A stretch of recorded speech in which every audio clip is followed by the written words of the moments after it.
Hola a todos, todas y todes, les damos la bienvenida desde el desconcierto a nuestro primer capítulo, Hablemos de Género, de nuestro programa Esto Prendió, conversaciones para una nueva constitución. Mi nombre es Natalia Figueroa, soy integrante del equipo periodístico del desconcierto y les queremos contar que en este programa especial que estamos preparando para ustedes vamos a hablar con distintas voces sobre el proceso constituyente que, como sabemos, va a tener su primer granito el próximo 25 de octubre con el plebiscito. En esta oportunidad me acompaña otra integrante del equipo, mi compañera, la periodista Josefina Espinosa. Hola José, ¿cómo estás? Hola Natalia, muy bien, gracias. Bienvenida también. Y bueno, les queremos contar que en este primer capítulo vamos a profundizar sobre los derechos de las mujeres y las disidencias sexuales. Y para eso hoy nos acompañan tres tremendas panelistas, tres feministas y también especializadas en género. Mariana Loyola, actriz y vocera también de la red de actrices, la RACH. Se va a estar sumando. Ahí. Hola Mariana, ¿cómo estás? Bienvenida. Hola, oh, muchas gracias, qué moderno todo esto. Muchas gracias a ti por estar hoy día con nosotras. Gracias por la invitación, chiquillas. Teresa Valdés, socióloga y coordinadora del Observatorio de Género y Equidad. Se va a conectar en breve, Teresa. Es que esto es muy moderno, muy moderno. Lejos lo más moderno que me había tocado. Ahí estamos con Teresa en la pantalla. Hola Teresa, muy buenas noches, gracias por estar con nosotras. Hola, hola, muchísimo gusto de estar aquí y participar en esta conversación. Gracias a ti. Y por último, nuestra tercera panelista es Sofía Brito, abogada y también compiladora del libro Por una Constitución Feminista. Hola Sofía, ¿cómo estás? Muchas gracias. Buenas noches también. Hola, muchas gracias por la invitación. Gracias Muy a ustedes. contenta de estar aquí. Y también, bueno, queremos hacer el primer llamado a la audiencia. José, ¿va a estar atenta también a eso? Sí, antes de comenzar, bueno, les queremos agradecer a todas las personas que se han ido sumando a este primer live del programa Esto Prendió. Hoy día el primer capítulo es Hablemos de Género. Recordarles que pueden seguirnos, opinar, comentar a través de nuestras redes sociales. Vamos a estar muy atentas para poder transmitir esos comentarios a todas nuestras panelistas. Y además queremos agradecer a la Fundación Heinrich Böll por patrocinar este espacio. Y bueno, vamos a abrir esta conversación. Nos queda poquísimo para el plebiscito. Estábamos ahí conversando antes de unirnos al live, 33 días, un mes y unos días más. Y aquí hay un tema súper importante, que es con lo que vamos a partir, que es la participación de las mujeres en la redacción de esta nueva Constitución. Y también hay un diagnóstico acá que tenemos que hacer, que en el fondo aquí la Constitución de 1980 y todas las constituciones anteriores fueron impuestas, no tuvieron participación de mujeres, y por lo tanto el enfoque de género está completamente ausente de la redacción de estas constituciones. Entonces, desde ahí tenemos un gran desafío, que es la pregunta que les quiero plantear a las tres. ¿Por qué es importante que hoy las mujeres y disidencias sexuales participen de este plebiscito y voten también por una convención constituyente? Quiero dirigirle la palabra primero a Mariana, que se pueda explayar en esto. Hola, de nuevo, muchas gracias por la invitación. Yo creo que o sea, es importante que votemos todas, todos y todes, por supuesto. Creo que lo que se logró con el término de la paridad es fascinante y nos abre un camino, pero no es suficiente. Nosotras necesitamos que las feministas lleguen a esa constituyente, no solo las féminas. Hay que hacer una diferencia. No nos va a bastar con que lleguen mujeres solamente. Yo creo que tiene que haber feminismo, y tiene que haber feminismo de base también, y tiene que haber feminismo diverso e interseccional. Tampoco nos sirve, yo creo, como un solo tipo de feminismo. Y en ese sentido, por supuesto, incentivar a todas las mujeres, sobre todo en las disidencias, a que vayan a votar. Es esencial el voto, y no solo votar a prueba, sino también votar convención constitucional, porque es importante, ¿no? O sea, no logramos nada con tener el apruebo, pero no lograr el constituyente, que es lo que queremos, y es copar ese 50% de espacios con, ojalá, para mi gusto, la mayor cantidad de representatividad de mujeres, desde pobladoras, pueblos originarios, disidencias, mujeres ojalá, de todo el espectro. Me parece que no podemos desestimarlas y que no haya solo expertas como lo que conocemos como tales, ¿no? Creo que hay que salir de lo leguléyico nomás. Así que, nada, siempre la invitación, por supuesto, es abierta, a recuperar la democracia, a hacernos cargo de ello, a participar, a no soltar la calle tampoco, porque creo que las demandas se siguen dando desde ahí, aunque sigamos encerradas, como nosotras decimos, es mascarilla, no bozal.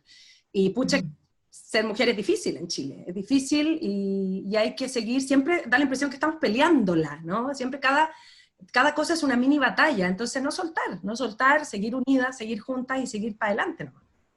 Sí, ahí, bueno, hay un hito súper importante, que cuando se ganó la paridad en el Congreso en marzo, también todo este proceso coincidió con una de las marchas más grandes que hemos visto en el último tiempo, que fue la marcha feminista del 8M. Entonces, también hay un proceso histórico que se está dando que coincide con este proceso constituyente, y ahí, Sofía, también, ¿cómo ves tú también esto que se está dando y que tenemos también como desafío, como lo decía Mariana?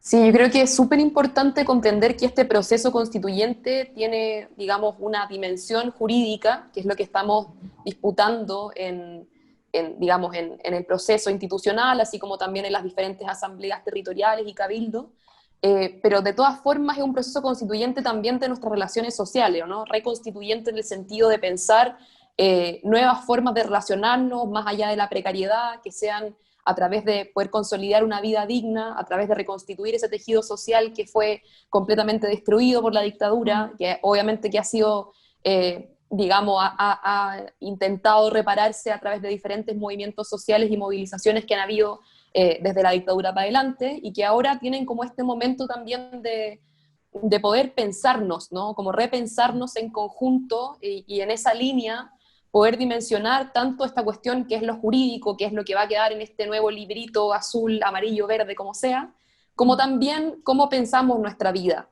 al final de cuentas, ¿no? Entonces creo que el feminismo tiene mucho impacto en eso, en cómo se han cuestionado las lógicas clásicas de la política, en esta división entre lo público y lo privado, que están propio de la política tradicional, también poder pensar justamente cómo vivir en esa línea y ahí retomando, bueno, enseñanzas de las feministas como la Tere, cómo vivir una democracia que no sea en esa línea solamente en el país, sino que también en la casa, en la cama, en la calle, en todos los lugares, ¿no?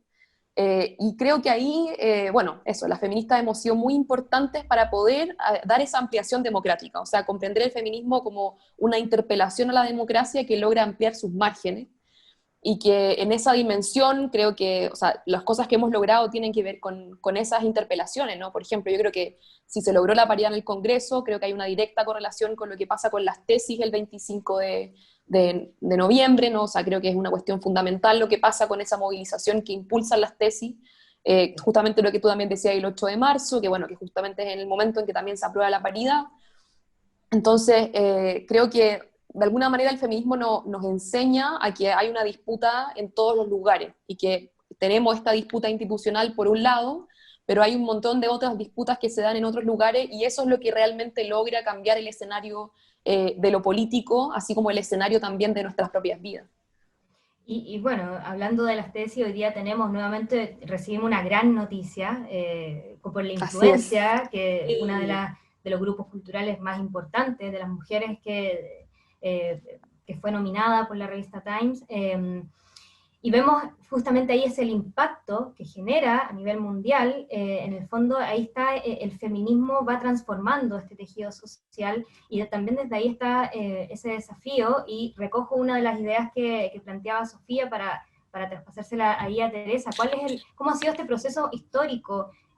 Cómo lo venimos viendo desde décadas, que el trabajo que se viene dando, que finalmente convoca ahora en un proceso, o sea, vamos a tener, si es que sale como esperamos nosotras que salga la Convención Constituyente, en el fondo es un proceso a nivel mundial, una constitución paritaria que nos va a diferenciar. Entonces, ¿cómo lo ves tú también? ¿Es que se arrastra todo ese movimiento? A ver, como decía la Sofía, el feminismo ha hecho un aporte a la democracia inconmensurable.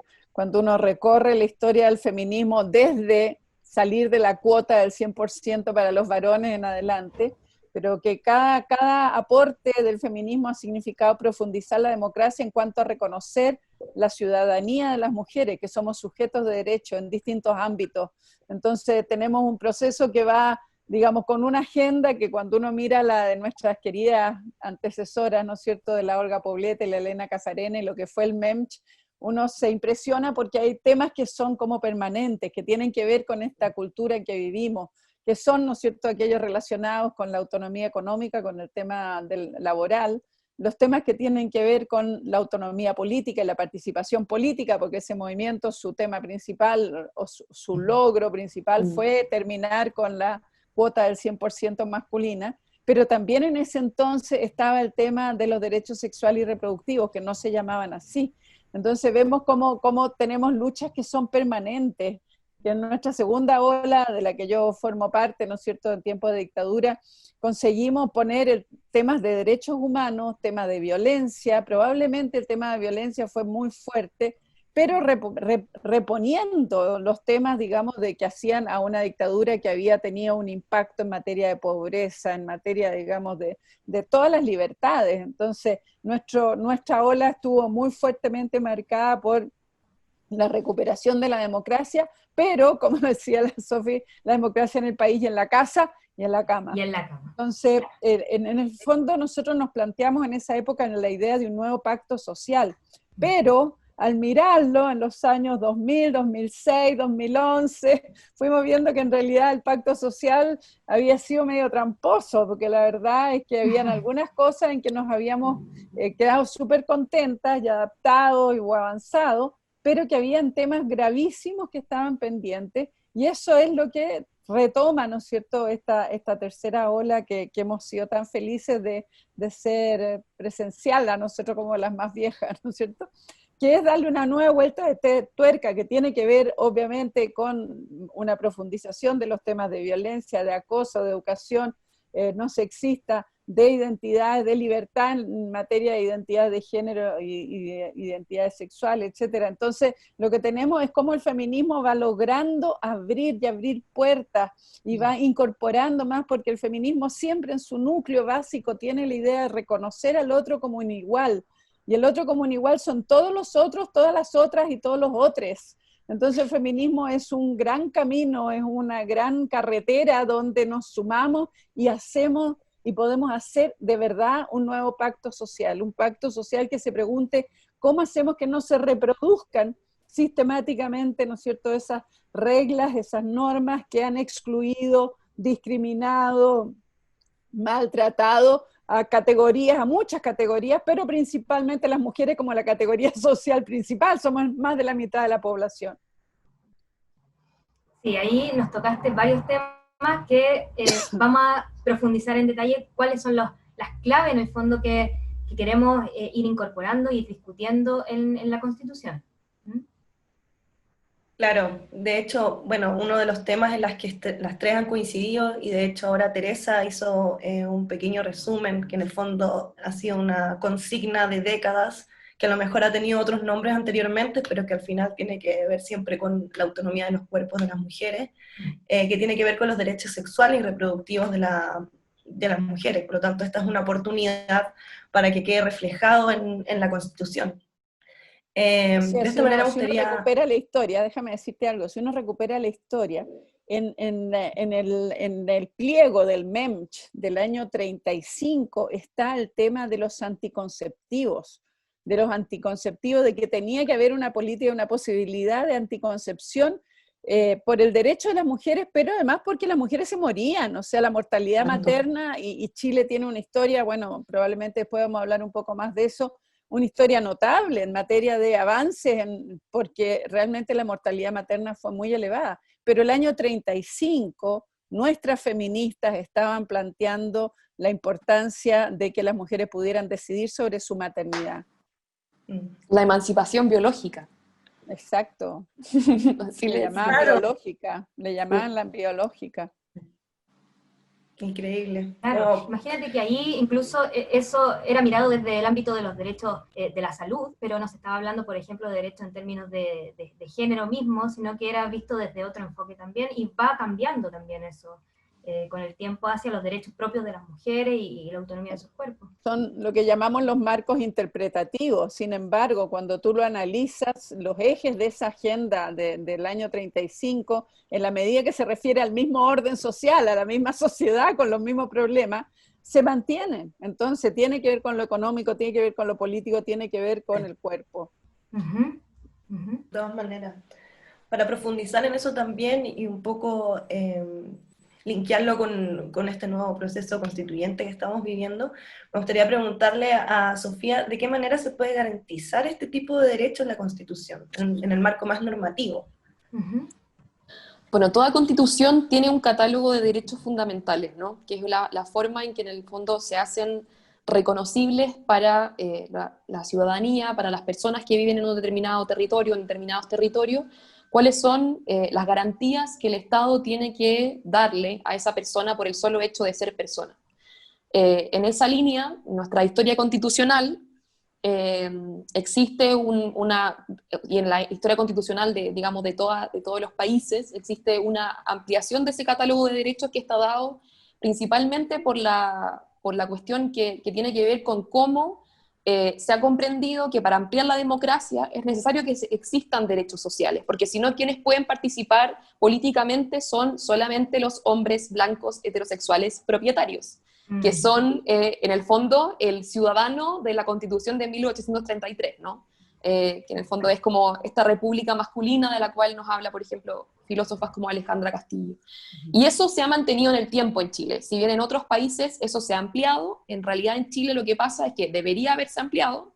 Sin embargo, tenemos una Constitución con un catálogo de derechos fundamentales muy escueto, y que en esa línea lo que nosotras estamos pidiendo como feministas no es nada así del otro mundo, sino que se reconozcan los derechos fundamentales que son parte de los catálogos de derechos humanos que se reconocen en cualquier país, ¿no? Que tienen que ver con los derechos que están reconocidos en tratados internacionales, por ejemplo, en la Convención Belén do Pará, en los tratados internacionales que tienen relación directa con los derechos sexuales y reproductivos, y en esa línea es bien tramposa nuestra Constitución también, porque efectivamente en la Constitución del 80 no existe una prohibición directa al aborto, ¿no? Como Jaime Guzmán quería, porque él lo quería, o sea, dio la pelea, de que la dio, digamos, pero sin embargo la perdió. Esa pelea la perdió en la Comisión Ortúzar, y lo que quedó fue efectivamente una consagración de que la ley protegerá la vida del que está por nacer. Y eso, las feministas tampoco estamos en contra. Efectivamente la ley tiene que proteger la vida del que está por nacer. ¿Y cómo lo hace la ley? Por ejemplo, a través del postnatal, por ejemplo, a través de los derechos de la maternidad, por ejemplo, a través de la garantía de la autonomía económica, como hablaba la Tere recién. Esas son formas de proteger la vida del que está por nacer. Pero ¿qué pasa con la autonomía del cuerpo de la mujer? ¿Por qué no se garantiza la posibilidad de que las mujeres seamos consideradas, o los cuerpos gestantes seamos considerados en igual orden a los otros tipos de cuerpos que existen en la sociedad? Porque no hay ninguna obligación tan brutal para un hombre en la sociedad como la que tener que tener una maternidad obligatoria. Entonces, lo que pasa es que nuestra interpretación constitucional ha hecho que esa protección de la vida del que está por nacer sea, digamos, leída como una especie de prohibición hacia el aborto, y que en realidad tuvo su primera salida, digamos, a través de la ley 21.000, que es la ley de interrupción del aborto en 3 causales, pero sin embargo todavía considerando que las mujeres son sujetos de protección. Entonces la interrupción del embarazo es solamente en casos en que la mujer es víctima, ¿no? Es víctima de violación, que es como la victimización por antonomasia, es víctima de un riesgo vital, o bien es víctima en el sentido de que su hijo no tiene, o su hija no tiene viabilidad de poder existir, ¿no?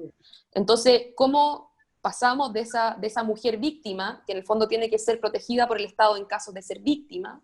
No está decidiendo ella tampoco, sino que está decidiendo un médico, está decidiendo un juez, a que efectivamente sean las mujeres las que pueden decidir sobre su propio cuerpo.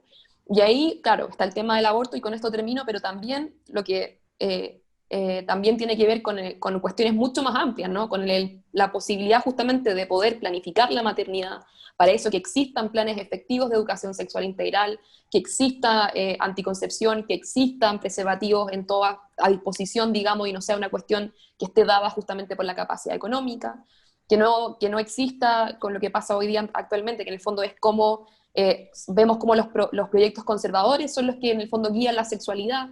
Entonces ahí hay un montón de otras dimensiones, digamos, de los derechos sexuales y reproductivos que en realidad el aborto es como la punta del iceberg, ¿no?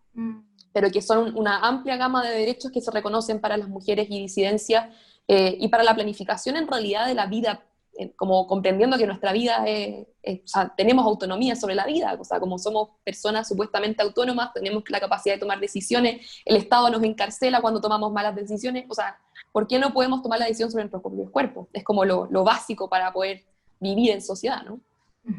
Sí, Sofi, yo quería, bueno, ahí tú mencionabas que en otras, yo no sé si en otras constituciones, por ejemplo, a nivel mundial, puede haber, están integrados los derechos sexuales y reproductivos. ¿Tenemos alguna comparación como para saber cómo deberían estar integrados, cómo debería ser?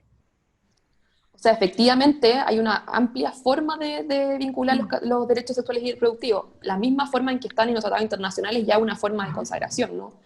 Y también, por eso mismo, nuestra Constitución tiene que ser clara en cuál es la relación que tenemos con los tratados internacionales de derechos humanos, porque también la Constitución del 80 tiene un problemita con respecto a eso, que efectivamente no se entiende muy bien cuál es la relación que existe entre la Constitución y los derechos humanos. ¿Qué está primero? ¿Si son los derechos humanos o es la Constitución? Entonces hay muchas interpretaciones que han ido cambiando jurisprudencialmente con el tiempo, también el Tribunal Constitucional ha tenido diferentes sentencias al respecto, entonces también eso, o sea, dar cuenta que los derechos humanos son una cuestión que está por encima de, digamos, de cualquier modificación que se pueda hacer a cualquier constitución, porque es una cuestión que es fundamental para la vida digna. Así como también tenemos casos como en las constituciones latinoamericanas en los cuales se consagra cuestiones tales como la autonomía de los cuerpos, la autonomía de la decisión de la mujer, e incluso cuestiones más importantes aún en esa línea, digamos, para poder alcanzar esa autonomía, como es también el reconocimiento del trabajo reproductivo como un trabajo y no como simplemente cuestiones que hacemos por amor porque somos mujeres y que nos gusta más la limpieza que los hombres. Entonces, como también, al final, todos esos derechos están súper vinculados, o sea, porque y como muy bien lo anticipaba, digamos, el MEMS en los años 30, o sea, la autonomía económica, la autonomía biológica, la autonomía, digamos, de los cuerpos está todo súper vinculado, digamos, es parte de, digamos, la posibilidad de poder ser ciudadanas de igual categoría que los cuerpos no femeninos o feminizados. Y ahora, por ejemplo, que sean integrados los derechos sexuales y reproductivos y que también sean reconocidos como ámbito de derechos humanos, que hoy en día no están reconocidos así, ¿qué espacios también abre? Porque hemos dado la pelea con la discusión de la pastilla el día después, la dimos con el embarazo en 3 causales, o sea, con la interrupción del embarazo, con el aborto en 3 causales, pero que se integren en la Constitución. ¿Qué otros espacios abre también de debate? ¿Para mí va la pregunta o para la...? Sí, A ti, que tú eres la experta. Tú eres la experta en derecho, Sofía. Y después le damos el pase a la Mariana. A ver, en realidad es un desde. O sea, el hecho de que los derechos estén reconocidos en la Constitución es un desde para poder, digamos, como poder avanzar en cuestiones tan fundamentales como tener una vida digna de ser vivida, ¿no? Después poder justamente participar democráticamente, porque justamente, claro, la Mariana hablaba al principio de esta necesidad justamente de complejizar la paridad, ¿no? De que la paridad no es simplemente, o sea, no debemos entenderla a los feministas solamente como que un cuerpo femenino tiene que representarnos y que todas las mujeres van a representarnos de igual manera, como si en el fondo nuestra identidad de mujer determinara también nuestras posiciones políticas, nuestras posiciones de vida, nuestras posiciones económicas, de clase, etcétera, ¿no? Y en ese sentido, creo que el avanzar en derechos sexuales y reproductivos, el avanzar en derechos que tenga, o sea, en un enfoque, digamos, de derechos humanos, de derechos humanos con un enfoque de género, lo que nos permite es que esa paridad cada vez pueda ser más complejizada, o sea, que las mujeres que históricamente han sido excluidas de los espacios de participación política puedan ingresar, porque ¿por qué las mujeres no ingresan a esos espacios? porque tienen que preocuparse de la crianza, cuestiones que está dada como por naturaleza, supuestamente hacia nosotras, porque son las que cargan con doble y triple jornadas laborales, porque son las que tienen mayor deuda morosa por cuestiones como alimentos, típico así ejemplo, tarjeta Presto de líder. Entonces, ¿dónde queda el espacio para poder participar en la política? O sea, ¿dónde queda el espacio para poder decidir en cuestiones de lo público, de lo comunitario? Entonces, en esa línea es que es necesario este catálogo de derechos.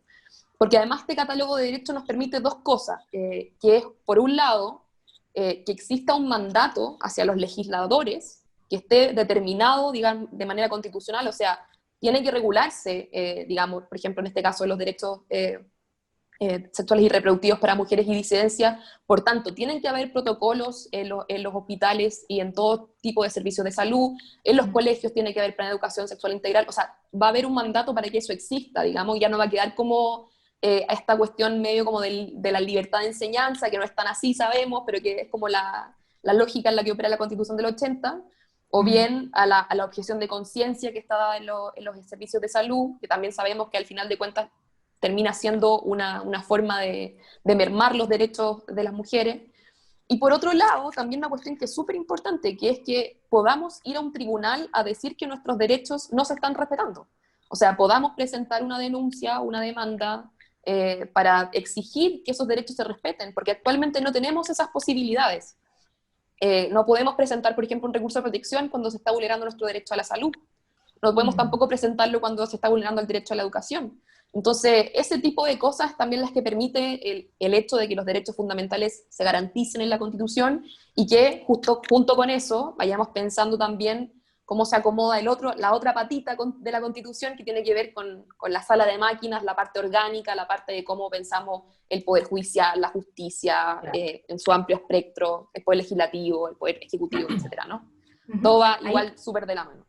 La Mariana, a ver si esa misma pregunta la quieres complementar. Lo que pasa es que a mí me pasa una cosa que tiene que ver con que, claro, se supone que vivimos en un estado laico, pero en temas como de decisiones, sobre todo de derechos sexuales y reproductivos femeninos, sigue metida la Iglesia y el conservadurismo de una manera muy feroz.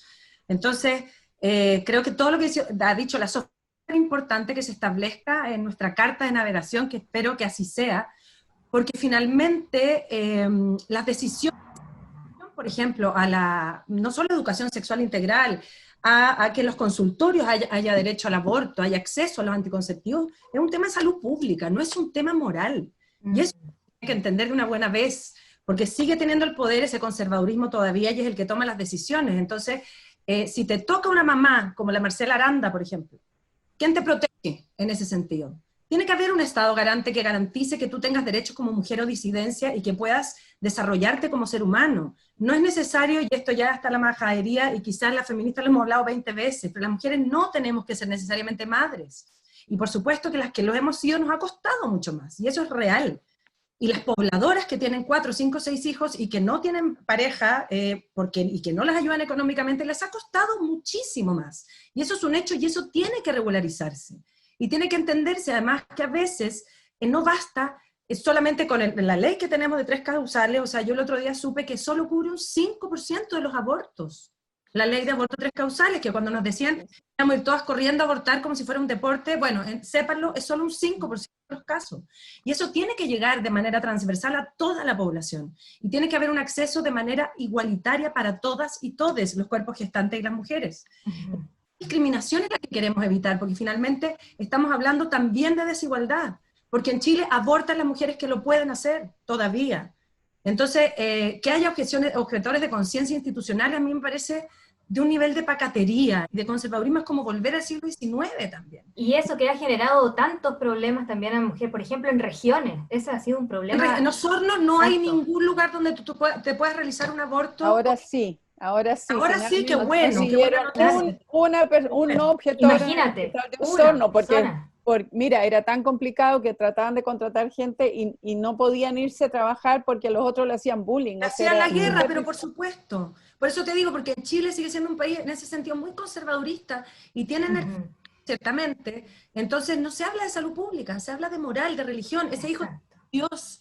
Entonces, ¿cómo generamos esa distancia? A través, yo creo que de una constitución garante y que nos dé derecho, por supuesto, a las mujeres y a los cuerpos gestantes todes, para poder tomar decisiones con un Estado que sea garante. O sea, porque finalmente las muertes siguen existiendo, las infecciones siguen existiendo, las mujeres inmigrantes se siguen muriendo sentadas en una silla, porque además de no tener derechos, Chile sigue siendo un país muy racista y muy clasista. Entonces todo ese cruce como de cosas que nos cuestan mucho más a las mujeres. Si eres mujer, si eres pobre, si eres negra, es cada vez más terrible y más difícil. Y eso es lo que queremos igualar. Yo siempre lo he sentido, que la ley de aborto es una manera de igualar la cancha. Es así de simple. Igualamos la cancha. Todas tenemos acceso a la mejor salud y, por favor, que podamos decidir de una vez por todas cuándo queremos ser madres y cuándo no. Es tan simple, nuestro cuerpo es nuestro primer territorio y nosotras tenemos que comandar sobre él, no el Estado ni el diputado conservador de turno. Entonces eso tiene que cambiar y eso espero que se integre, por supuesto, en una constitución que nos dé derecho y que nos garantice tener un camino un poco más igualitario, un poco más justo también. Exacto. Claro, en ese sentido me gustaría preguntarle igual a Teresa, como que en este aspecto cultural muy fuerte que tiene relación con el concepto familia, que se entiende en la Constitución de 1980, que es patriarcal y heteronormada, me gustaría saber cómo se debe entender desde el presente estos vínculos y relaciones para que queden plasmadas en este nuevo texto. O sea, lo que está claro que el tema familia va a ser una de las principales disputas. Así es. El que hable de la familia y la familia como célula básica de la sociedad es un amarre, digamos, que es un amarre ideológico-cultural, que además la realidad misma ha ido subvertiendo completamente. Cuando tú piensas que el 40% de las familias, de los hogares, están encabezados por mujeres, eso te da cuenta de que la noción de familia que está en la Constitución del 80 no corresponde para nada a la realidad. Ya lo dijo Piñera entre sus 10 puntos para la Constitución. Este va a ser un tema de fuerte disputa, porque efectivamente, ¿no es cierto?, hay una relación entre el Estado y el individuo que ha pasado históricamente a través de la familia. La familia es como la mediadora, además para el Estado es maravilloso porque organiza toda su política social y todos sus programas a través de esta ficción de la familia, porque es una entelequia, porque la verdad que la familia al final, cuando tú la examinas sociológicamente y socialmente, son las mujeres. O sea, aquello que se dice que lo va a hacer la familia, lo terminan haciendo las mujeres. Entonces, hay todo lo que ha aportado el feminismo en materia de examinar, de analizar lo que es efectivamente la familia como sistema de relaciones de poder, y donde las relaciones de poder hacen, ¿no es cierto?, a tremendas desigualdades, y bueno, la violencia doméstica, la violencia, ¿no es cierto?, de pareja es una de sus expresiones más evidentes. Entonces, el cómo vamos a abordar, cómo se aborda en otros países el tema de familia, claramente no es, digamos, definiéndola como célula básica de la sociedad, aunque sí reconociendo que es una forma en que se organiza o que se relacionan las personas, pero siempre en plural, siempre en una noción plural. Y el desafío, ahí como dice la Sofi, el tema es después la maquinaria, o sea, lo que viene después de la definición de principios y derechos, porque la maquinaria es la que establece, que finalmente la que va amarrando leyes que hacen, digamos, que no sea posible este cambio que para nosotros es fundamental, que cambie la división sexual del trabajo. O sea, finalmente, ¿no es cierto?, esta idea de familia que está en la Constitución del 80, finalmente produce y reproduce esta división sexual del trabajo que está en la base de todas las discriminaciones que tenemos, lo público, lo privado, las mujeres a cargo de lo reproductivo, etcétera, etcétera. Entonces, si nosotros logramos en una Constitución poner en otro lugar, de otra manera, el hecho de que efectivamente existe, ¿no es cierto?, una manera de relacionarnos los seres humanos que llamamos familia, pero que para cada uno de nosotros una realidad distinta, o sea, las familias, el cómo lo vamos poniendo de manera de lo que son garantías y derechos, posibilidades de, digamos, efectivamente de protección, pero que no esté centrado en ese espacio, digamos, llamado que llamamos familia, sino que cómo está centrado en la calidad de la vida, en la centralidad de la vida y en la reproducción de la vida. Entonces ahí el tema de cuidado, el poner el tema de los cuidados en un alto nivel, la Yanira Zúñiga dice que tiene que ir como principio. Nosotros en general pensamos como el derecho, pero si nosotros queremos una constitución feminista, ¿no es cierto?, una constitución tiene que tener o sea, poner la vida en el centro de una manera que no lo ha puesto nunca. Y eso es obviamente lo que hace a la reproducción, lo que hace a la violencia, lo que hace a todos los distintos mecanismos a través de los cuales, ¿no es cierto?, podemos valorar, o sea, hacer posible la vida. Obviamente que va lo económico, todo, pero también va el medio ambiente, también va lo ecológico, ¿no es cierto? O sea, si nosotros logramos poner esos principios o esos principios en el centro, entonces la estructura, el cómo se da después, las garantías que da el Estado, o cómo el Estado, porque después te van a decir, tenemos problemas graves, porque tenemos problemas que las políticas sociales están totalmente laboralizadas, todas están basadas en el vínculo matrimonial, o sea, en la familia y en el trabajo. Entonces, esos dos ejes hacen que, ¿no es cierto?, las mujeres quedemos en situación permanente de desventaja o situadas en la relación, en la estructura de poder. Entonces, las pensiones, los salarios, si vamos haciendo el listado, cuando uno dice que va a cambiar la Constitución, ¿cómo puede ser? Es que cuando tienes principios y tienes, ¿no es cierto?, un armado, una estructura que obliga al Estado a generar políticas, condiciones para garantizar esos derechos, entonces estamos hablando de otra cosa. Y ahí tenemos que, o sea, el enfoque que hoy se le da a la familia está fuertemente centrado en esta visión de la reproducción, muy biologicista, y ahí también está ese desafío de reconceptualizar este concepto de familia, los nuevos vínculos, las familias. Son las familias y son los vínculos, y efectivamente, o sea, al final, cuando uno mira en antropología, ¿qué es lo que es la familia? Es un adulto que incorpora a un niño, o niña, o niñe, a la sociedad.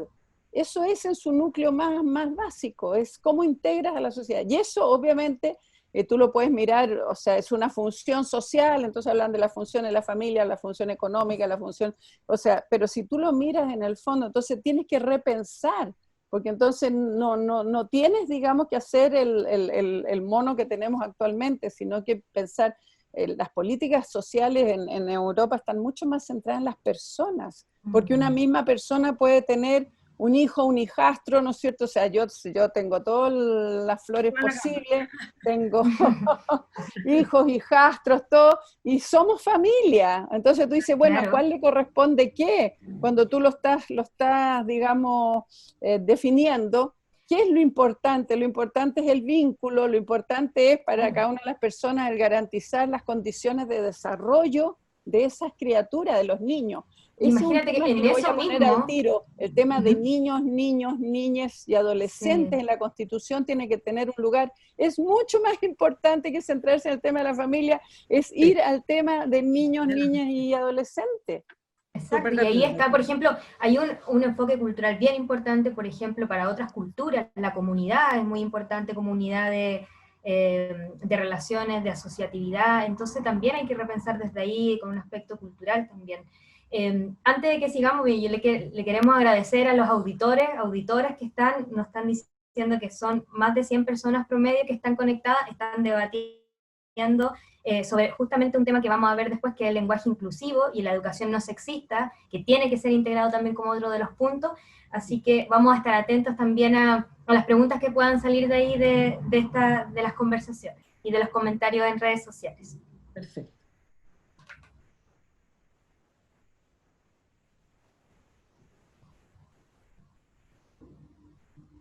Sí, se cayó, parece, ¿o no? No. Ya la escucho. Estamos acá, sí. Estamos de lo más disciplinados esperando que nos pregunten. Sí, no sé. No, José, lo que vamos a seguir, bueno, ahí la Teresa ya tiró el tema, que era niños y niñas, niños y niñes. Y en el fondo ahí hay un tema bien importante, en el fondo estábamos hablando también con la Sofía, el otro día que hablábamos para el reportaje que publicamos también en el diario sobre la Constitución en clave de género, y hay un tema de educación no sexista que también es uno de los principios que debería ser integrado aquí en la nueva Constitución, y queremos poner ese tema sobre la mesa. ¿Cuál es la relevancia de que esto sea considerado, que sea integrado? ¿Cuáles son el marco donde hay que moverse para considerar que la educación sea no sexista, que considere los derechos de todos y en el fondo de que la formación que debe primar acá. Mariana, partimos también contigo. Yo creo que, mira, no sé, o sea, en términos de marcos legales yo no entiendo mucho, es como, más que nada, yo creo que es fundamental, o sea, es esencial que haya una ley sexual integral que es casi de vida o muerte. Creo que, sin exagerar, creo que si hubiera una educación sexual integral, hace años se hubieran evitado muertes, y se hubieran evitado violaciones, y se hubiera evitado bullying, y se hubiera evitado violencia finalmente, no solo hacia las mujeres, sino hacia las disidencias también. Es esencial, porque además cuando yo te decía que los niños no eligen a sus padres, y cuando tú tienes padres o madres de los que dicen, por ejemplo, que yo educo a mis hijos y nadie se mete con ellos, tú necesitas un Estado garante que tenga un sistema educacional que sí los proteja, porque además Chile tiene una constitución y una educación muy adultocentrista, todo gira en adulto y no se protege la seguridad o los derechos de esos niños y niñas, y adolescentes también, pasando, bueno, tenemos que pasar, me imagino, por el Sename, es impresionante el nivel de abandono que hay, y es impresionante. Exacto. Además, la ley de sexualidad integral esté detenida en el Congreso por los conservadores. Otra vez. Y otra vez ese conservadurismo habla de que esa ley va a incentivar la pedofilia. Es de un nivel de perversidad y es de un nivel de paranoia. Esa gente que de verdad es como, insisto, hay que recordarles que estamos en el 2020 y que efectivamente, lo que decía la Tere, las familias no van a volver a hacer lo mismo. Bueno, imaginemos también lo que pasó, porque ahí la Mariana mencionaba lo de la ley integral, de educación integral no sexista, pero veíamos con la modificación a la ley Zamudio, lo que decía hace unos días la subsecretaria de Derechos Humanos sobre las terapias de reconversión. Entonces también hay muchas cosas. ¿Cachai? Que finalmente de verdad a mí me pasa, por eso digo que yo hablo más de la guata, como desde un lugar que uno, claro, todo el mundo dice, sí, a mí me da risa, a mí no me da risa, encuentro que es serio. Y es serio que gente que piensa así esté en el poder, porque además se asesoran por gente que es más fanática. Entonces, me parece súper peligroso. Pero yo quiero hacer un comentario optimista. A ver, te escuchamos. Quiero hacer comentario optimista, sí, porque nosotros alegamos hoy día, pero es que ustedes no saben lo que se ha avanzado, o sea, los avances son inconmensurables. O sea, desde tener, digamos, ¿no es cierto?, mi abuela que llegó a su matrimonio sin saber nada, ¿no es cierto? Y entonces me decía que mi abuelo había sido muy caballero y que había sido, no sé, que tenía amigas, ¿no es cierto?, que de vuelta a la luna de miel se separaban dormitorio y no se acostaban nunca más con el marido. O sea, estamos hablando de no hace tantos años, o sea, qué sé yo, estamos hablando de 100 años atrás, a lo que tenemos hoy día. Entonces yo pienso de que tenemos avance enorme y que parte del problema y por qué se produce esta cosa en esa comisión, ¿no es cierto?, y el ataque contra el proyecto de educación sexual integral, es porque hemos avanzado mucho. Hemos avanzado tanto que no saben cómo ponernos más cortapisas. Pero hemos avanzado mucho. De tratar de frenar a toda costa, claro. Reman contra la corriente porque sus niños todos ven en Twitter, en Internet, en Google, googlean y tienen la peor educación sexual que uno se pudiera imaginar, la más machista, ven todo video, ¿no es cierto?, pornográfico, la peor educación sexual. Entonces, en el fondo, lo que pasa es demostración de lo mucho que hemos ido avanzando. Yo tengo una larga historia con el tema porque, aunque se van a reír ustedes, mi papá fue el que estuvo a cargo del primer programa de educación sexual, vida familiar. Mira, qué interesante. En el gobierno de Frei Padre, porque ustedes tienen que saber que Frei Padre fue más avanzado que Frei Hijo. No, sí, en ese tiempo se desarrollaron las políticas de educación sexual y las políticas de control de fecundidad. Chile fue el primer país que tuvo política de fecundidad responsable, y por razones más divertidas de opinar, porque fue la IAF, o sea, Estados Unidos, digamos, para pasar la plata puso condiciones en tiempo de Kennedy, pero sí hubo un programa, ¿no es cierto?, y estaba el ministro Máximo Pacheco Padre, y fue a pedirle a mi papá además un personaje medio divertido, porque fundadores del movimiento familiar cristiano. O sea, uno dice, pero lo más demócrata cristiano, uno podría decir conservador, fueron muchísimo más adelantados, y yo de chica dibujé en los esténciles, ¿no es cierto?, los anticonceptivos de los folletos para formar y capacitar a los matrimonios, ¿no es cierto?, que querían hacer control de la fecundidad. Le estoy hablando de los años 60. Lo que pasa es que la dictadura significó un retroceso Brutal, sí. Legal, claro, en términos de derechos. No se puede sí. imaginar. Eso es. Entonces, las generaciones de padres, los padres actuales no tuvieron educación, tienen miedo, etcétera, etcétera.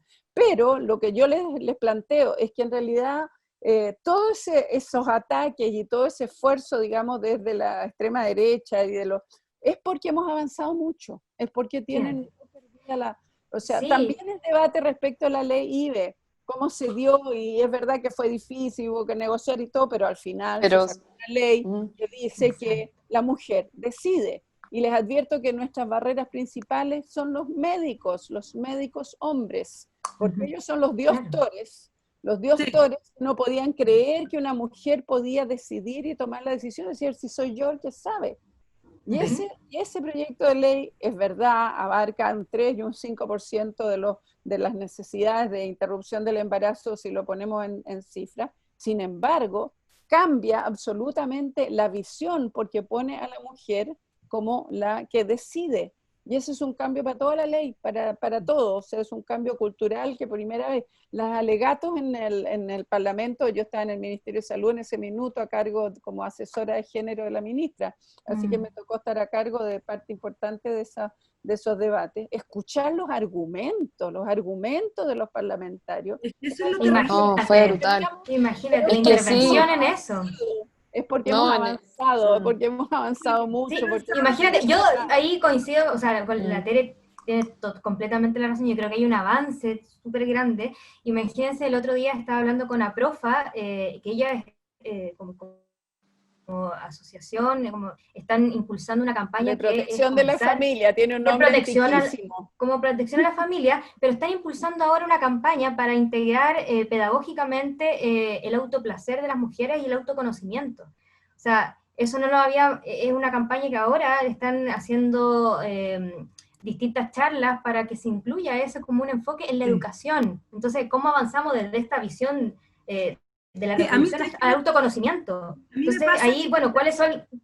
¿Por qué tienen tanto miedo? Ese conservadurismo que, o sea, finalmente las mujeres como revolucionarias o el feminismo igual son un poco peligrosas, yo creo, para esos estándares como conservadores que quieren conservar la familia, porque finalmente hay un tema económico, yo creo también, finalmente. O sea, sí. Preservar el apellido y la empresa y tal. Es un tema profundo y es económico. Tampoco es tan moral, ¿cachai? Pero cuando uno escucha cosas feroces hoy en día, y yo a la Tere le agradezco, la otra vez en La Buena Racha tuvimos un programa con la Gloria Lazo y con la Coca Rudolfe, y también nos pararon un rato al carro como, hey, hemos avanzado, nosotras tenemos mucha más historia que ustedes, cabrita y buena onda, ¿cachai? Pero es verdad y hay que agradecer porque una vez, yo en lo personal me embalo y alego y todo, pero es verdad, se ha avanzado, Tere, por supuesto que sí, gracias a ustedes y a las abuelas y todo eso, pero sí, a mí me sigue sorprendiendo los discursos porque pienso que es puro miedo, es miedo a perder el poder en todo ese sentido, porque finalmente que se desarme la familia heteronormada también tiene que ver con que el apellido se puede perder, la empresa se puede perder, la herencia se puede perder, quizá, porque escuchamos unas cosas feroces. O sea, es que dejamos de ser parte de la propiedad, ¿no? O sea, las mujeres dejan de ser consideradas como parte de la, digamos, del inventario de bienes, sí.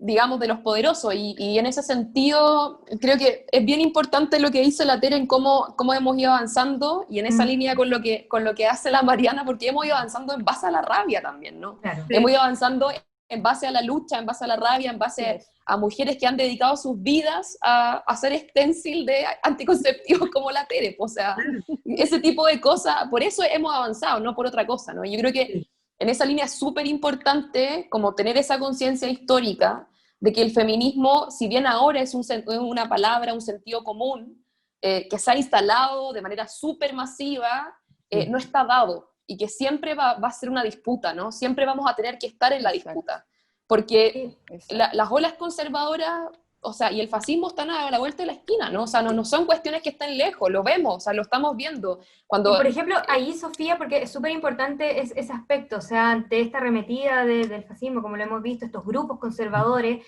que quede en la Constitución este principio de la educación no sexista, por ejemplo, ¿Qué aspectos debería considerar en educación no sexista para que en el fondo se vaya delineando esta propuesta, este marco normativo, y que está muy ligado también con los niños y con los adolescentes, o sea, directamente relacionado con la educación?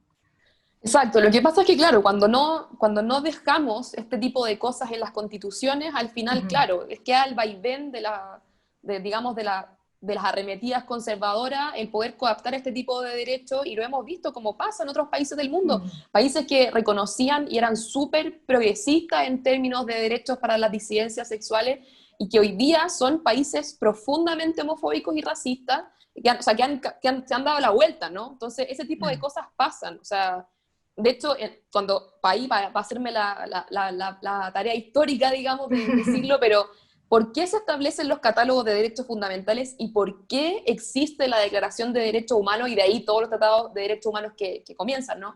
Es porque el nazismo fue un régimen legal, fue un régimen jurídico. Las leyes contra los judíos, contra los gitanos, contra los afrodescendientes fueron leyes que se votaron en el Congreso.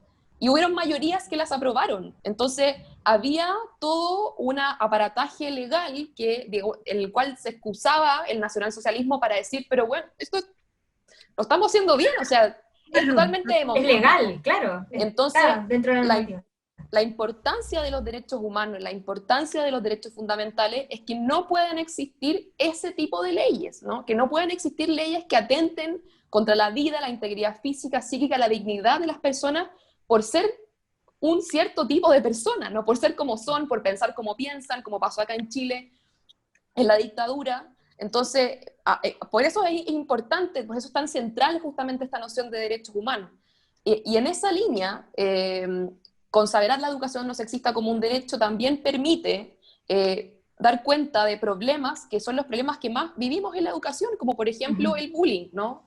Que al final el bullying tiene que ver con niñas que no son tan niñas, no responden al criterio de niña, y niños que no responden al criterio de niños, o sea, no responden a los estereotipos de género. Entonces, ¿cómo pensamos una educación que no piense el aula en términos de división binaria? De los niños son buenos para las matemáticas, como también pasó durante la pandemia, ¿no? Las indicaciones que daban el Ministerio de Educación, de que, bueno, que las niñas son más dadas para las humanidades y las artes, y los niños más dados para las matemáticas y las ciencias. O sea, puras cuestiones que aparte no tienen ninguna evidencia, o sea, evidencia científica ni biológica. Claro. No existe, o sea, ya está absolutamente comprobado que ese tipo de cuestiones, o sea, son, al final de cuentas, construcciones culturales, sociales, que sirven, como decía la Mariana, para que los poderosos se mantengan en el poder. Al final tiene que ver con eso. El mantener esa binarización tiene que ver con ello, ¿no? Tiene que ver, y eso, bueno, muy bien también nos pasó a nosotras en las universidades y en los liceos del 2018, o sea, darnos cuenta que el acoso sexual era una práctica común y cotidiana en las universidades. Exacto. Y que una entrada a la universidad y en realidad eras parte del inventario de cuerpos a disposición de los profesores y de los estudiantes, no eras una estudiante más, sino que eras y reconocerlo parte en una realidad cotidiana, asumir también que estás muy en esa lógica. Exacto, en derecho, el derecho de la Universidad de Chile, o sea, estamos hablando, o sea, una universidad que, o sea, la cuestión no era muy distinta cuando estudiaba Elena Caffarena, que en el fondo, o sea, se nos decía que las mujeres, o sea, no llegaban a los cursos superiores, entonces que por eso no había baño en el segundo piso. Esa era la forma en que, o que íbamos a buscar marido y que en realidad por eso estábamos ahí, o niñita tonta, usted se debería dedicar mejor a hacer las cosas de la casa.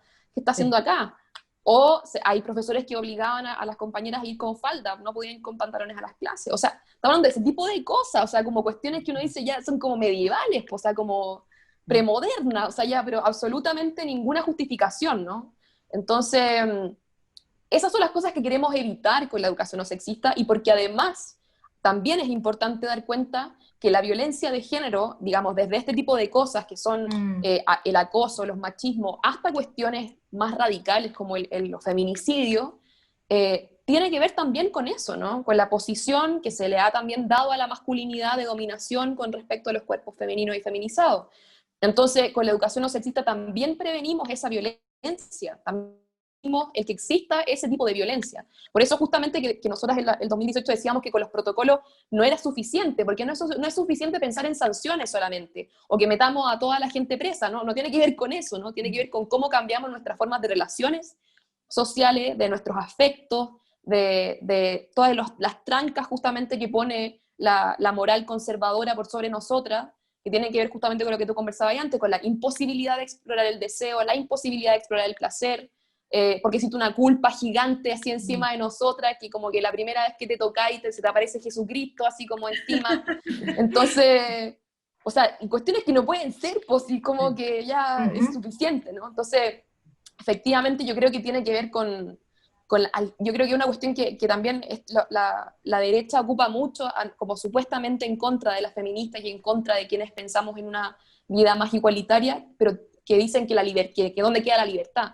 Pero esto es más libre, esta forma de vida es una vida más libre, porque es una vida donde de verdad podemos decidir qué queremos hacer. Y si hay compañeros y compañeras que quieren casarse con todas las de la ley, un matrimonio heterosexual y tener relaciones monogámicas y tener hijos y tener una familia y así como digamos como a la antigua o en esa línea, son totalmente libres de hacerlo, totalmente libres.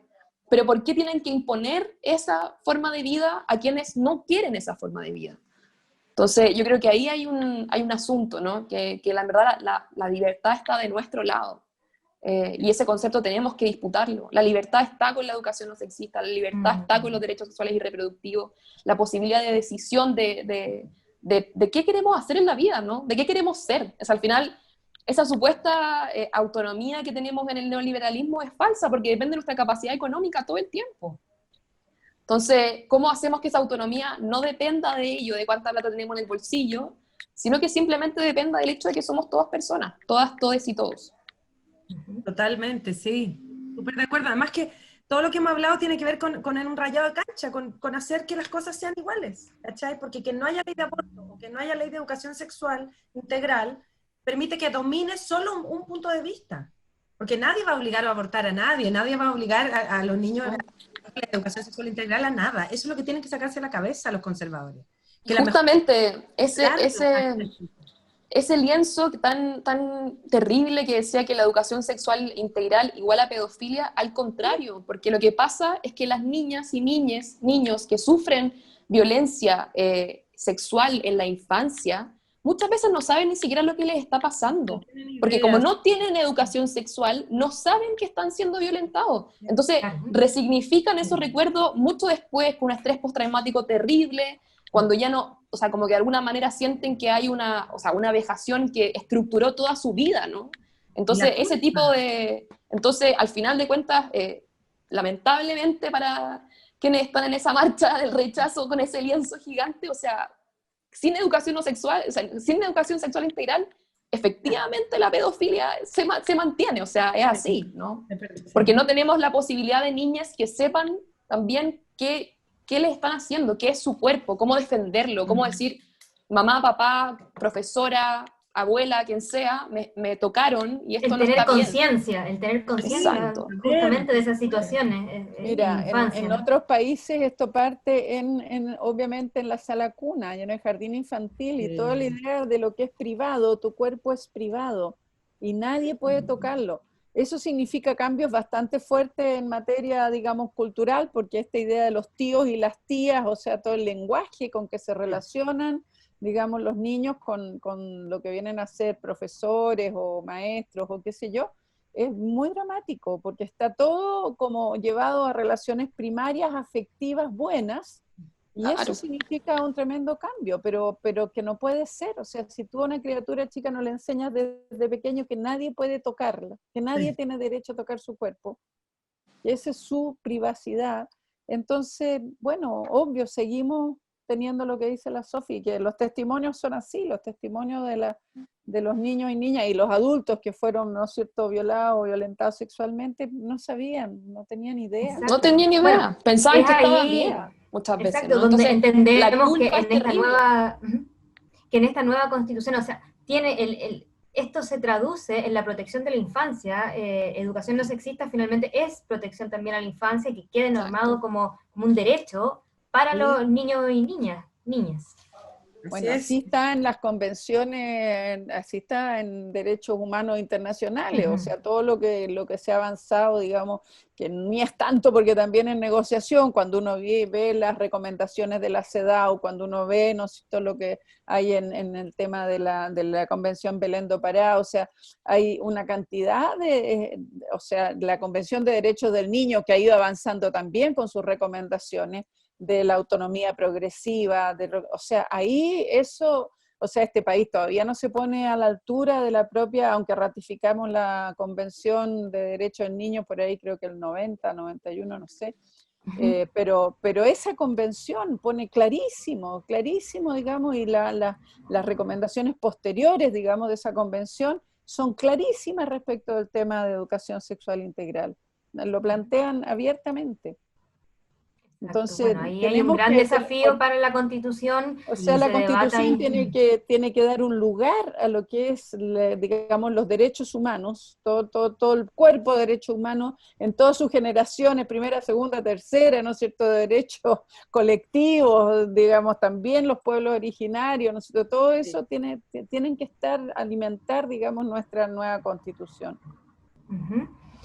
Sí, bueno, estamos justo a las 9, nos estamos pasando como lo teníamos planificado, pero no antes primero agradecer a la audiencia, pero no antes sin saber desde sus propios espacios cómo se están planificando. Ahí la José, bueno, tenemos algunas preguntas para hacerle a cada una sobre qué es lo que están haciendo ustedes por sus propios, desde sus lugares individuales, colectivos también, cómo están trabajando con el feminismo. Eso, José, ahí si quieres complementar también. Sí, no, más que nada un poco en los nuevos desafíos que se enfrentan ahora desde las organizaciones feministas a cara al nuevo proceso constituyente. Me gustaría partir con Mariana, saber cómo se ha organizado desde su espacio, desde la RACH, más que nada este un poco proceso. en los nuevos desafíos que se enfrentan. Ahí se nos acopló algo, pero... Parece que está grabando, ahí sí. Ahí sí. Bueno, te cuento, nosotros desde la Red de Actrices Chilenas seguimos en autoformación, lo que yo creo que desde el feminismo es súper importante, porque o sea, yo por lo menos siento que hoy día aprendí mucho más de lo que ya sabía y que de a poquito voy sabiendo. Y eso me encanta, encuentro que es una hermosura del feminismo también, porque las mujeres, ese dibujo que hay de la abuela trenzando a la mamá a la hija, eso es muy, yo lo siento muy así, muy personal, y en La Buena Radio, el programa que hacemos todos los sábados en asociación con El Desconcierto ahora. Sí, cierto, que está todos los sábados. Hace 2 sábados, claro. Todos los sábados. Súper, un aprendizaje para todas. Yo pongo la cara, pero detrás hay un equipo gigante, y nació como eso, como seguir, a raíz del 18 de octubre empezamos a hacer jornadas de formación, la Sofi fue a una, hicimos en el GAMP, alcanzamos a hacer 3, y después ya vino el verano, la pandemia y tal, y decidimos seguir haciéndolas por este medio, por Zoom. Exacto. Mariana, ¿a qué hora es para los auditores, las auditoras que están atentas? En la tarde, todos los sábados, salvo como hubo 18 y fiesta, hicimos uno el lunes pasado. Genial, porque fue de territorios, vivienda y movilidad, y estuvo increíble también, porque finalmente, por supuesto, las invitadas son puras mujeres, y cuál de todas es más capa, porque a mí me toca la biografía y es como, o sea, capas en todo sentido, no solo de estudios, sino el recorrido en las vidas que han tenido. O sea, profesoras, por ejemplo, que hacen clases en La Pintana, que han sacado niños adelante de poblaciones del bosque, es como tremendas mujeres, y uno empieza a aprender de ellas en vivo, además, y es súper interesante. Para mí ha sido muy bonito, un proceso súper cansador, pero súper interesante, yo creo que para todas. Y claro, por supuesto, ahora que nos unimos al Desconcierto, se amplió el público, y la idea es que no solo lo veamos actrices que estamos en formación del feminismo, sino también la mayor cantidad de mujeres, disidencias y hombres, por supuesto, todos invitadas a seguirnos, porque de verdad se arman conversaciones tan interesantes como esta. Es súper interesante, entretenido, y estamos de cara ahora, estamos haciendo los últimos 8 capítulos, ya nos quedan 5 nomás, estamos de cara al plebiscito el 25, y ahora es la buena racha constituyente, y estamos hablando, como hemos hablado aquí, de que la Constitución tiene que basarse en los derechos humanos, y estamos hablando de derechos, de derechos que decía la Sofía, estamos hablando de derechos reproductivos, derecho a la vivienda, derecho a una salud integral. Buenísimo. El derecho a la cultura, que ha sido también un súper tema para nosotras las actrices, ¿no? O sea, derecho a la cultura en toda su amplia gama y en todo lo que significa. Sí, bueno, el otro día también la Sofi, que está en la Asamblea Plurinacional, Feminista Plurinacional, bueno, ahí también tuvieron un hito, un banderazo, que nos pueda contar también qué están haciendo desde ahí, ese despliegue territorial que también están haciendo y de cara también al 25 de octubre. Sí, yo de hecho me voy a tener que ir porque están ahí. Sí, ya se me está acabando la hora de internet, pero nada, pues, fue muy hermoso lo que estamos haciendo, o sea, está siendo muy hermoso lo que estamos haciendo con la Asamblea, porque de alguna manera estamos también intentando recuperar la memoria histórica de trazar una vida, de quienes han trazado una vida digna, de quienes han trazado este camino para conseguir derechos sociales para todas, todes y todos, con esta campaña que se llama Juntas Hacemos Historia, justamente pudiendo también reivindicar estos proyectos políticos que han querido poner sobre la palestra la dignidad, la solidaridad y todos los principios que son necesarios justamente para una vida comunitaria. Entonces, en esa línea es que es súper importante que también puedan sumarse a los trabajos que estamos haciendo en la Asamblea, a ver lo que estamos, a las diferentes convocatorias que se están haciendo con este hashtag Juntas Hacemos Historia. Y también, una cuestión que ahora nos tiene obviamente muy preocupadas, es que gane el apruebo y la Convención Constitucional para que podamos empezar, ¿no? Para que podamos empezar a trabajar en ese camino y también vincular lo que se va a hacer en ese proceso más institucional con lo que está pasando en los movimientos sociales, en las asambleas territoriales y en todos los espacios de organización que estamos teniendo. Así que me despido por ahí y muchas gracias por la invitación. Sofi, no te vayas. Voy a leer un comentario para que esté a las 3 y después te liberamos. Porque dice, uno de los comentarios de la audiencia dice, ojalá algunas de estas mujeres puedan estar en la redacción de una nueva constitución porque son unas grandes. Eso, y Adriana Goñi manda un abrazo a todos, tremendas mujeres, dicen. Y bueno, te liberamos, Sofi, te agradecemos un montón por haber estado en este conversatorio. Y bueno, vamos a seguir hablando de todas maneras que quedan semanas todavía y hay un desafío grande y una discusión que ustedes están dando. Eso, muchas gracias. Muchas gracias. Nos quedamos todavía con la Mariana y la Teresa porque nos falta la Tere que nos sume bueno, ¿qué está haciendo desde su espacio también? Y ojalá que la Tere se vaya de constituyente, yo lo estoy esperando. Así que... Bueno, esa es una pregunta que nos están haciendo. Chao, Sofía. Oye, la pega de la Asamblea Plurinacional Feminista es impresionante, de verdad. Impresionante. Bueno, ahí también recogemos la pregunta, si es que están interesadas en poder formar parte de esta convención. A la Tere le preguntamos también qué está haciendo desde su espacio antes de dar el cierre. Bueno, yo formo parte, coordino el Observatorio de Género y Equidad, nosotros también estamos en la Asamblea Feminista Plurinacional, igual que la RACH, estamos todas aquí. La Lisette es muy activa ahí. Y bueno, nosotros, mira, desde el Observatorio estamos hace tiempo, digamos, generando distintos tipos de... A nosotros nos preocupa mucho cómo escuchar.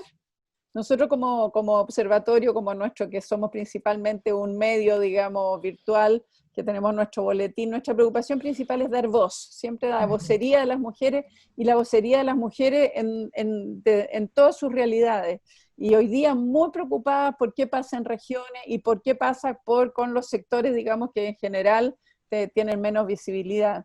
Entonces hemos hecho unas entrevistas muy maravillosas, muy buenas en nuestro boletín. Hemos recogido cómo se relaciona la pandemia, lo que ha significado para las mujeres y cómo eso se conecta con lo que queremos, ¿no es cierto?, para una nueva constitución. Entonces, las ollas comunes en su expresión histórica, en lo que ha sido ahora, ¿no es cierto?, que las semejanzas y diferencias, y qué es lo que nos aporta todo ello.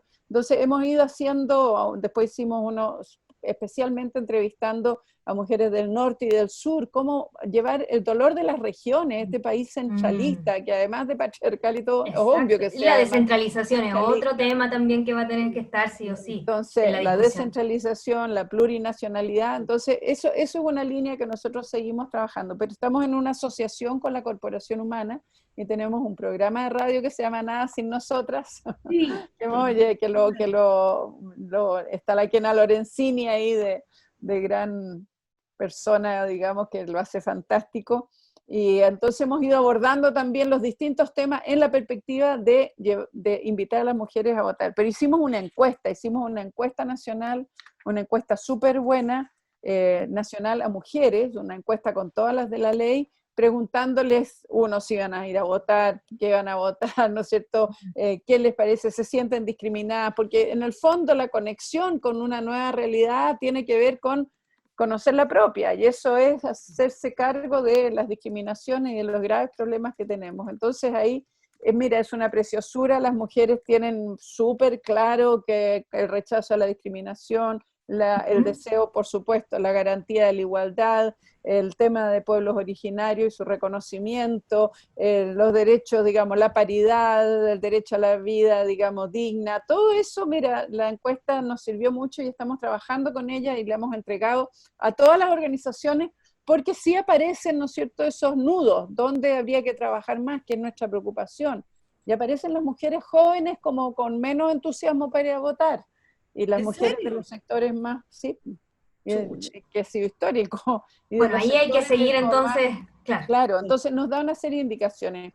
Y hicimos un seminario internacional maravilloso con amigas de Colombia, de Ecuador y de Bolivia, que participaron en la constituyente, en las constituciones, preguntándole directamente qué hicieron bien, qué hicieron mal, cuáles son los aprendizajes. Está grabado, es una preciosura, son buenísimo. ¿Dónde lo podemos revisar, Teresa?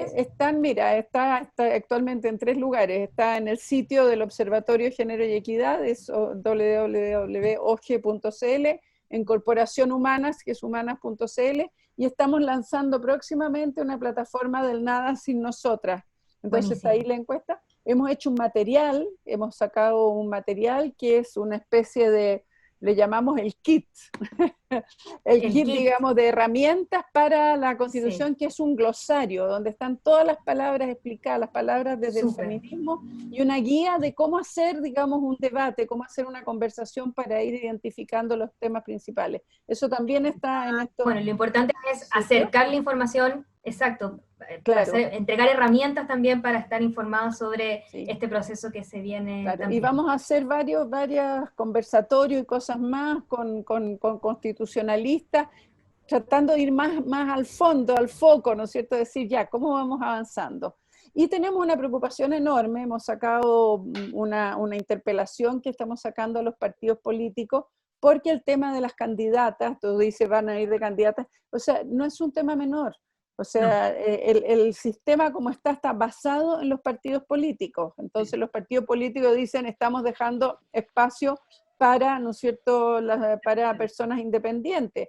Pero esas personas independientes, digamos, muchas no tienen ninguna gana de ir con un partido. Sin embargo, a la hora del cálculo y de la matemática, la verdad es que las que vayan como independientes no tienen ninguna posibilidad de salir, ninguna posibilidad. Entonces, estamos en el dilema de si nuestra oposición va a ser capaz de llegar a 2 listas, que sería como lo máximo que se podría aspirar, cuando debería ser capaz de llegar a una lista. Eso es ingeniería electoral muy compleja, porque si tenemos trabajo 15, y un despliegue territorial también muy complejo. Unos 15 partidos, no, en lo más básico, de llegar a ponerse de acuerdo en términos de los espacios, porque son 155 cupos iguales a los de la Cámara de Diputados actual, con el mismo sistema electoral, entonces, y ya sabemos, ya tenemos en el cuerpo una elección. Entonces, estamos nosotros tratando de apelar a los partidos, de interpelarlo y decirlo, esto es una conquista del movimiento social. Los movimientos sociales conseguimos este acuerdo, ¿no es cierto?, esta posibilidad del cambio de la Constitución. Segundo, las mujeres, las feministas, conseguimos la paridad de resultados, ¿no es cierto?, a la hora de la constituyente. Bueno, lo menos que tienen que hacer es reconocer y estar dispuestos a buscar a las mejores, a dar espacio para las feministas, para las buenas dirigentes, a lo largo de todo el país, porque nuevamente aquí pasa esta cosa digamos, del centralismo. Entonces, esto de la ilusión de que vaya la pobladora, que vaya la dirigente sindical o qué sé yo, o sea, es una ilusión con el sistema que tenemos, o sea, tenemos que negociar y trabajar, y para mí eso requiere un pacto entre mujeres, un pacto entre mujeres de los partidos, pacto entre mujeres, o sea, estar dispuestas a comer algunos sapos y algunas culebras, ¿no es cierto? Porque el objetivo es que tengamos la mejor constituyente, la mejor convención constitucional con las mejores, digamos, mujeres, ese 50% que nos hemos ganado. Súper, Entonces bueno, estamos en todo eso, es mucho. nos quedamos esta noche con tremendas propuestas. Hay que estar atentas, chiquillas, hay que estar Hay que estar atentas, hay que ir viendo cómo se va dando este proceso, cuál es el despliegue también, así que vamos a seguir revisándolo, de seguro vamos a volver a hablar por lo que pase después, ya con los resultados en mano, porque ahí viene otra etapa que es de análisis también. Sí. Mucho análisis.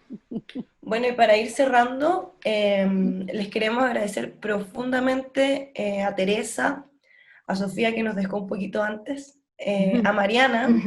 Muchas gracias a ustedes. Por su Mariana, tiempo. sí, que nos quedamos con el programa los sábados también, ¿eh? Sí, en el desconcierto también. Sí. Sábado a las 8, acuérdense. Sábado a las 8. Sí. Chao, chicas, muchas gracias. Les agradecemos Gracias y también les hacemos la invitación a que sigan este programa, este especial que estamos preparando con mucha dedicación desde el equipo del desconcierto. Van a ver todas las semanas conversatorios como este, también reportajes en profundidad sobre los principales temas que van a ir marcando la pauta y que deben ser también incluidos en esta redacción de la Constitución, así que les agradecemos de nuevo también a los auditores, a la José que estuvo aquí también conduciendo el programa y a ustedes por supuesto, así que un abrazo grande y un abrazo nos grande. encontramos en una nueva conversación. Gracias a ustedes también. Hasta pronto. Muchas gracias, que estén bien. Que estén bien, muchas gracias. Besitos. Chao, chao Mariana, Besitos. chao Josefina, chao Nati.